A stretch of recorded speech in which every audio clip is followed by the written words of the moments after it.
कहते हैं जब पैसे की भूख अगर इंसान को लग जाती है तो इसको शांत करना बड़ा ही मुश्किल हो जाता है।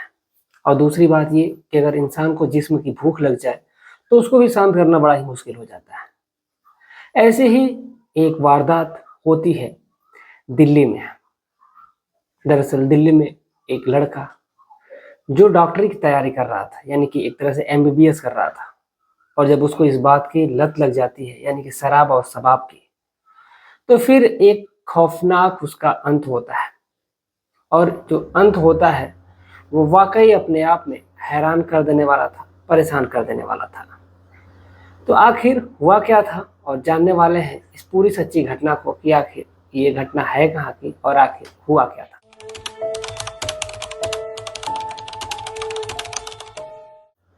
नमस्कार, प्रणाम, मैं विनाश। वारदात तक के एक नए एपिसोड में आज जिस सच्ची घटना के साथ आप लोगों के बीच में आया हूँ, ये सच्ची घटना गुड़गांव की है। दरअसल गुड़गांव में एक छोटा सा परिवार रहता है, जिस परिवार के जो मुखिया होते हैं प्रताप सिंह होते हैं। प्रताप सिंह पैसे में, रुतबे में, किसी भी चीज़ में कमी नहीं होती है इनकी। इनकी एकलौती संतान होती है और इनकी धर्मपत्नी होती है। यानी कि एक परिवार में टोटल 3 लोग ही रह रहे होते हैं। बेटा पढ़ाई में बहुत ही ज़्यादा होनहार होता है, उसने अच्छी खासी तैयारी करी और तैयारी करने के बाद जो वो लड़का है उसने नीट को क्रैक कर लिया। नीट क्रैक कर लेता है, उसके बाद से वो चला जाता है पढ़ने के लिए। यानी कि वहाँ से सीधा उसको एक कॉलेज मिलता है और उस कॉलेज में चला जाता है, यानी कि दिल्ली। जब दिल्ली में इसका कॉलेज मिल जाता है और ये एमबीबीएस की पढ़ाई में मसरूफ़ हो जाता है, तो बड़ा ही बढ़िया इनका सब कुछ चल रहा था और धीरे धीरे इसकी जो पढ़ाई है वहाँ पर अच्छी ही चल रही थी। यानी कि धीरे धीरे अब 1 साल का समय नज़दीक आ रहा था। जितने भी यूनिट टेस्ट वगैरह होते उसमें, या फिर जो भी टेस्ट होता था उसमें, ये जो रोहित है एकदम अव्वल आता था। और 1 साल पता नहीं कब गुजर गया, पता ही नहीं चला। फिर इधर इसकी जो नया सेशन स्टार्ट होता है, इसकी एक जूनियर लड़की आती है इसके स्कूल में, जिस लड़की का नाम रागिनी होता है। दरअसल रागिनी को जब ये देखता है और पहली नज़र में ही दिल दे बैठता है। उस लड़की के दीवाने तो पूरे कॉलेज के लड़के होते हैं, लेकिन ये कुछ ज़्यादा ही लट्टू उस पे हो जाता है। और इसके पास पैसे की, रुतबे की कोई कमी तो होती नहीं है। ऐसे आमतौर पे बहुत कम ही ऐसे लड़के होते हैं जो एमबीबीएस में गए रहते हैं, उनके पास पैसे की कमी हो। बहुत रेयर ऑफ रेयरेस्ट होते हैं ऐसे स्टूडेंट जो वहाँ पे गए रहते हैं, जो बेहद गरीब वर्ग से होते हैं। लेकिन जो ये रोहित था, इसके पिता बहुत ही बड़े बिजनेसमैन, पैसे की कोई कमी थी नहीं। जितने भी पैसे इसको चाहिए होते हैं वो मिल जाया करता था। अब ये अपने दोस्तों के साथ मज़े किया करता था। लेकिन जब इसके लाइफ में आती है ये रागिनी, तो रागिनी के इसके जीवन में आते ही इसकी दुनिया बदल जाती है। अब ये सबसे अलग रहने लगता है। ये धीरे धीरे रागिनी से नज़दीकियाँ बढ़ाता है और नज़दीकियाँ बढ़ाते बढ़ाते एक दूसरे को ये दोनों दिल दे बैठते हैं। रागिनी भी इससे प्यार करने लगती है और रोहित भी प्यार करने लगता है। और दोनों की जो जोड़ी थी वो वाकई कमाल की थी। दोनों ने एक दूसरे के लिए कस्में खाई थी कि वो एक दूसरे से जुदा नहीं होंगे, चाहे कुछ भी हो जाएगा, एक दूसरे से शादी रचाएंगे। अब ऐसे ही ये सब कुछ वादे और सब कुछ हो रहे थे। इसी दौरान इन दोनों के बीच में शारीरिक संबंध बन जाते हैं। अब यहाँ से शारीरिक जब संबंध बनता है तो फिर रोहित को और रागिनी को, दोनों को लत लग जाती है। जब दोनों को लत लग जाती है तो फिर इधर जो रोहित है वो बाहर एक फ्लैट लेता है और बाहर फ्लैट लेकर के वो रहने लगता है और वहाँ पर रागिनी को भी रख लेता है। यानी कि ये लिविंग में रहने लगते हैं। दोनों अब इधर रह रहे हैं, सब कुछ अच्छा चल रहा है। ये अपना टाइम से कॉलेज आ जाया करते थे और टाइम से रूम पे आ जाया करते थे। पढ़ाई लिखाई दोनों साथ किया करते थे और किसी भी चीज़ की दिक्कत तो थी नहीं। रागिनी भी पैसे वाली थी और रोहित भी पैसे वाला था। लेकिन इधर जो रोहित है, अब रोहित की दोस्ती होने लगती है और दोस्ती होती है तो कुछ अलग ही टाइप के लड़कों से हो जाती है। दरअसल जो लड़के होते हैं वो बेहद नशेड़ी टाइप के होते हैं। ड्रग्स की, चरस की, शराब पीने की लत उन लोगों की थी। और रोहित से जब दोस्ती होती है तो रोहित को भी वही लत लगने लगती है और ये अब धीरे धीरे टाइम देना बंद कर देता है इस रागिनी को। यानी कि ये लेट नाइट तक आया करता था, मस्ती करके, दारू पी करके, और आकर के सो जाया करता था। अब इसी दौरान कभी कभार इसके फ्लैट पे भी पार्टी होने लगती है। तो फ्लैट पे इसकी एक दिन पार्टी हो रही थी जिसमें 6 दोस्त होते हैं, जिनमें एक दोस्त जिसका नाम विनय होता है।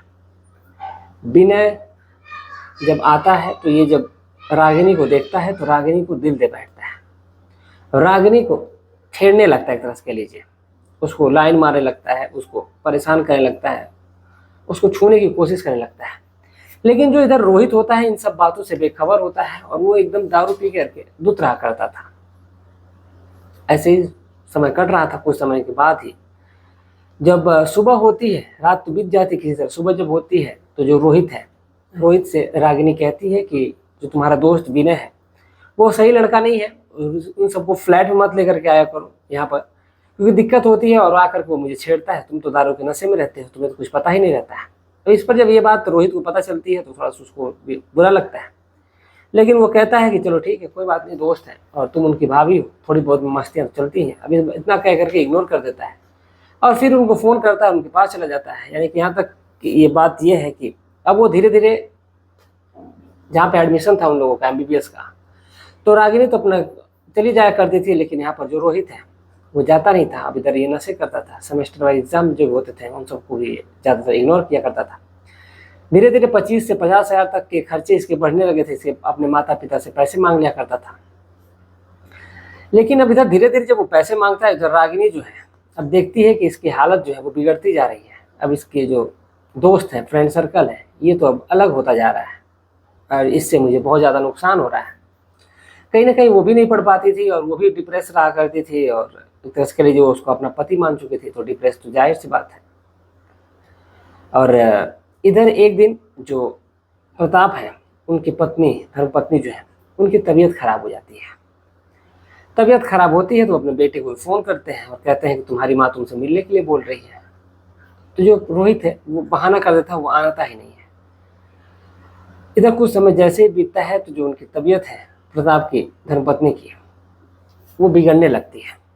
जब तबीयत बिगड़ती है तो फिर वो इस दुनिया को छोड़ करके चली जाती है, तबीयत ज़्यादा बिगड़ जाती है। अब इधर तबीयत बिगड़ जाती है, तब भी जब डेथ हो जाती है तब भी जो प्रताप सिंह जी हैं वो फ़ोन करते हैं अपने बेटे को, रोहित सिंह को। लेकिन रोहित कैसे भी करके वो मौके पर पहुंचता है। उसको पता चलता है उसकी माँ जब मर गई है तो फिर वो भी, जहाँ गुड़गांव, दिल्ली से गुड़गांव की जो दूरी है ज़्यादा तो नहीं है, लेकिन उसको आने में सुबह में ये बात पता चली थी, तो आता है रात को। उसके इंतज़ार करते करते करते करते सभी लोगों की आंखें थक गई थी, क्योंकि मुखाग्नि उसी को देनी थी। रात में आता है, वो भी नशे में आता है। अब बड़ा ही सबको ये लगता है कि माँ का सदमा है इसलिए नशे में है। अब जो भी प्रक्रिया होती है, सारी प्रक्रिया निभाई जाती है। अब आखिर वो करे तो क्या करे। फिर वो वापस चला जाता है वहीं पर और फिर अपने दोस्तों के साथ मस्ती में मग्न हो जाता है, मसरूफ़ हो जाता है। इधर जब रागिनी जो है उसको लगता है कि ये तो बड़ा बुरा हो रहा है, तब तक रागिनी भी अपने घर गई रहती है और इसके घर वाले उसके लिए एक रिश्ता देखते हैं। लड़का जो था वो डॉक्टर होता है, तो जो लड़की के पिता यानी कि जो राजेश है, राजेश कहते हैं कि बेटा तुम्हारे लिए एक रिश्ता है, डॉक्टर है, अगर तुम एक बार देख लो तो शायद बात बन जाए। तो फिर जो रागिनी है वो लड़के को देखती है और लड़के को देखते ही उसको अपना पति मान बैठती है और कहती है कि हाँ बिल्कुल, आप इससे शादी करवा दीजिए हमारी। क्योंकि जो उसने सपने सजोए थे रोहित के साथ, वो कहीं ना कहीं टूटते हुए नजर आ गए थे उसको, और उसके साथ उसका फ्यूचर ही नहीं दिख रहा था उसको, क्योंकि ये नशेड़ी है, कब इसको क्या हो जाए पता ही नहीं चलेगा, इसके साथ इसका जीवन तो कटने वाला नहीं था। अब इसीलिए उसकी जो रागिनी है उसकी शादी एक व्यक्ति था जिस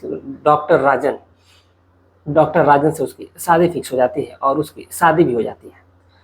अब जैसे ही शादी की खबर रोहित को लगती है कि उसकी जो गर्लफ्रेंड है वो उसको धोखा देकर के शादी रचा ली है, तो अब इधर ये और नशे में रहने लगता है। अब जैसे जैसे इसको नशा चढ़ता वैसे वैसे ये फ़ोन करके इधर उधर परेशान रहता, दोस्तों के पास फ़ोन किया करता था, नशे में एकदम चूर रहा करता था, मतलब अब एनी टाइम वो नशे में रहा करता था। अब इधर धीरे जो प्रताप सिंह है उनको भी लगने लगा कि उनका बेटा जो है वो पढ़ेगा नहीं, तो इसलिए उन्होंने पैसे देना ही बंद कर दिया। अब जब पैसे देना बंद कर देते हैं तो फिर रोहित अपने दोस्तों के बलबूते पे दारू पीता है, लेकिन आखिर दोस्त कब तक पिलाएंगे, जब तक चलता है तब तक जो चलता है, लेकिन उसके बाद से फिर वो घर आ जाता है। अब इधर जब घर आता है तो प्रताप है वो भी सोचते हैं क्यों ना अपने बेटे की शादी करा दी जाए। तो उसकी शादी एक लड़की होती है जिसका नाम शालिनी होता है, शालिनी से सोचते हैं करवा दें, क्योंकि शालिनी जो थी वो विधवा थी। आखिर विधवा से क्यों कराई जाती है शादी, इसका थोड़ा सा लॉजिक है, इसके थोड़ा सा और हमको पीछे चलना पड़ेगा। दरअसल जब ये लड़के वाले उसको देखने आया करते, लड़की वाले जो उसको देखने आया करते थे, जब पता किया करते थे तो पता चलता था कि जो लड़का है वो शराबी है, नशेड़ी है।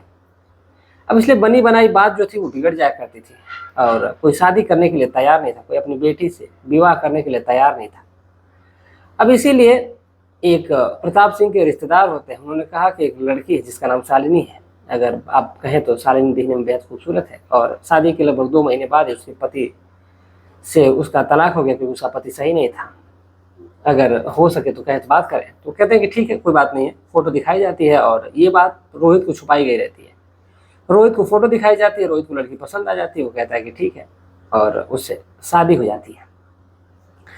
लड़की घर में आती है, पहले तो सब कुछ सही चलाता है, लेकिन रोहित उस लड़की के साथ कभी फिजिकली नहीं होता है, यानी कि उस लड़की के साथ शारीरिक संबंध ही नहीं बनाता है। जब उस लड़की के साथ शारीरिक संबंध बनाता है, ऐसे वक्त कट रहा था, लगभग 6 महीने से ऊपर का वक्त गुजर जाता है। अब एक दिन वो अपने ससुर यानी कि प्रताप सिंह के पास जाती है और क्या बोल बैठती है कि जो आपका बेटा है या तो नपुंसक है, या तो फिर आप मुझे मेरे हालातों पे छोड़ दीजिए, मैं जैसी थी वैसे ही सही थी, आप मुझे अपने बेटे से तलाक दिलवा दीजिए, मुझे यहाँ पे नहीं रहना। जिसके लिए मैं शादी करके आई हूँ, जब उसको ही मुझसे मतलब नहीं है तो फिर मतलब ही क्या है। और जब ऐसे वो अपने ससुर से बातचीत करती है तो फिर जो ससुर है वो भी परेशान थे, और वो उस टाइम पे दारू पी रहे थे। उन्होंने कहा कि ठीक है, जो भी है वो तो हम लोग बात करेंगे, एक काम करो कि मैं एक पैक तुम्हारे लिए भी बनाता हूँ। तो वो कहती है कि ठीक है। दरअसल बात ये थी कि जो शालिनी थी वो भी दारू वगैरह सब पिया करती थी। बड़े लोगों का आप लोग पता ही है कि थोड़ी बहुत जो वाइन होती है उसको पिया जाता है, तो वो भी पीती है, वो भी पीता है, यानी कि सास ससुर और बहू दोनों दारू पीते हैं। अब जो प्रताप सिंह है वो भी अपने पत्नी के दुखों को लेकर के अपनी बहू से अपना दर्द बांटते हैं और रो रहे होते हैं, और शालिनी भी रो रही होती है। शालिनी रोते हुए और ससुर के गले लग जाती है। ससुर अपने सीने पे उसको लगा लेता है और एक तरह से सांत्वना देता है, चलो ठीक है, सब कुछ सही हो जाएगा। लेकिन सांत्वना देते देते उसकी भी नीयत बिगड़ने लगती है, और कहीं ना कहीं ये दोनों को अब एक दूसरे को किस करने लगते हैं, दारू के नशे में थे ही।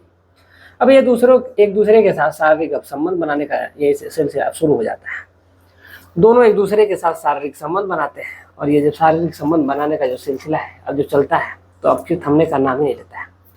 दरअसल जो इधर रोहित होता है वो आया करता था अपने दोस्तों के साथ और दारू पी करके और आकर के सो जाया करता था, और सोते ही सब कुछ भूल जाता था क्योंकि वो दारू के नशे में रहा करता था। और जैसे ही रात हुआ करती थी तो फिर वो उसकी जो पत्नी है यानी कि शालिनी, वो अपने ससुर के कमरे में चली जाया करते। दोनों रात भर रंगरेलियां मनाते थे, दोनों एक दूसरे के साथ शारीरिक संबंध बनाते थे। अब ऐसे ही सब कुछ चल रहा था, और एक दिन यानी कि 22 नवंबर की बात है। 22 नवंबर को जो रोहित है वो आता है और दारू के नशे में तो था ही, और वो सोता है, लेकिन रात के में उसको बाथरूम आती है तो वो उसकी नींद खुल जाती है। रात के लगभग 1-2 बज रहे होंगे। जब उसकी नींद खुलती है तो फिर देखता है उसकी पत्नी नहीं है, तो फिर उधर अपनी पत्नी को खोजता है, और पत्नी को खोजते खोजते वो बाहर जाता है तो देखता है कि पिता के कमरे की लाइट जो ऑन है, और पिता कमरे की तरफ बढ़ता है और फिर वहाँ पर जा करके झांकने की कोशिश करता है तो देखता है कि उसका पिता और उसकी पत्नी दोनों बिल्कुल नग्न अवस्था में है। उनके कमरे में जाता है वो और अपनी पत्नी को 2 चांटे लगा देता है। इधर जो प्रताप है ये और उनकी बहू दोनों मिल करके उसको बहुत ही पीटते हैं, और पीटने के बाद से फिर उसको ले जा करके उसके कमरे में उसको सुला देते हैं। दर्द से तड़प रहा था लेकिन उसको फेंक देते हैं, वैसे ही सो जाता है। बहुत ज़्यादा उसको मार दिया जाता है। लेकिन जब सुबह होती है तो इसको पता ही नहीं चलता है कि इसने रात में क्या किया था। इसको बस इतना याद था कि उसने अपने पिता से झगड़ा किया था, लेकिन इसको थोड़ा बहुत ये भी याद था कि इसके जो पिता हैं इसकी पत्नी के साथ इसके अवैध संबंध है, क्योंकि उसने आपत्तिजनक स्थिति में देखा था। लेकिन सोचता है कि अब ऐसे तो हम कुछ कह नहीं सकते हैं, इसलिए वो सोचता है कि चलो एक दिन इसका पता ही लगा लिया जाएगा। उस हादसे के लगभग ठीक अगले हफ्ते में यानी कि मंगलवार का दिन था, और उस दिन उसने दारू नहीं पी थी, बल्कि उसने दारू का नाटक किया था पीने का। और वो जा करके प्रतिदिन की तरह ही उसी तरह कमरे में सो जाता है, और जब सो करके जब उठता है तो फिर इधर वो रात में जब देखता है कि उसकी पत्नी जा रही है तो कुछ ही वक्त बाद वो अपनी पत्नी के पीछे पीछे जाता है और देखता है उसकी पत्नी क्या कर रही है। तो देखता है उसकी पत्नी अपने ससुर के पास गई है और उनके पास जा करके कपड़े उतार रही है। और जब कपड़े उतारते हुए देखता है और फिर वो दोनों जब एक दूसरे के साथ शारीरिक संबंध बनाने लगते हैं, तब तक ये फिर से उन लोगों के सामने जाता है और जा करके पूछता है कि आखिर तुम दोनों ये क्या कर रहे हो। इस पर प्रताप को लगता है कि आज भी ये नशे में होगा, इसलिए फिर वो उठते हैं और उसको मारने की कोशिश करते हैं, लेकिन हाथ पकड़ करके और धक्का दे देता है। कहता है कि मैं नशे में नहीं हूँ। अब जैसे ही प्रताप को ये लगता है कि ये तो नशे में नहीं है, तो फिर जो शालिनी होती है वो भी बोल बैठती है। सोचिए, दोनों ससुर और बहू दोनों निर्वस्त्र हैं और सामने उसी का पति खड़ा है। तो कहती है कि देखो, मुझे तुमसे मतलब नहीं रखना, और तुम जो सुख मुझे तुमसे चाहिए था वो तो सुख तुमने 6 महीने तक नहीं दिया मुझे। अब जब वो सुख मुझे अपने ससुर से मिल रहा है तो फिर मैं इन्हें ही अपना पति मान चुकी हूँ। अब मैं इन्हीं की अब धर्मपत्नी बन चुकी हूँ, और तुम्हें और तुमसे मुझे कोई मतलब नहीं है। सो इसीलिए तुम मुझसे अब दूर ही रहो तो बेहतर है। अब इस पर जो ये रोहित होता है वो बहुत गुस्से में होता है। वो कहता है कि ठीक है, रुको, मैं तुम्हारे घर वालों को फ़ोन करके बताता हूँ, यानी अपने ससुराल में बताता हूँ। अब इस वजह से जो शालिनी होती है वो गुस्सा होती है और उसको बुरा लगता है, इसलिए उसने फ़ोन उसका छीन करके और तोड़ दिया। वो कहता है कि कोई बात नहीं, अगर तुमने फ़ोन तोड़ दिया तो फिर मैं थाने में जाऊँगा और जा करके सारी बातें बताऊँगा। और वो कहते हैं, दोनों कहते हैं कि ठीक करके जाओ, जो तुम्हें कहना है कर लो। वो चला जाता है वहाँ से सीधे थाने में और जा करके अपनी सारी बातें बताता है थानेदार को। फिर अगले दिन एक पंचायत थाने में ही रखी जाती है। लड़की के पक्ष के भी लोग आते हैं और इधर से लड़का भी अकेले रहता है, उसके कुछ दोस्त रहते हैं, सदस्य उसका बाप और उसकी पत्नी थे।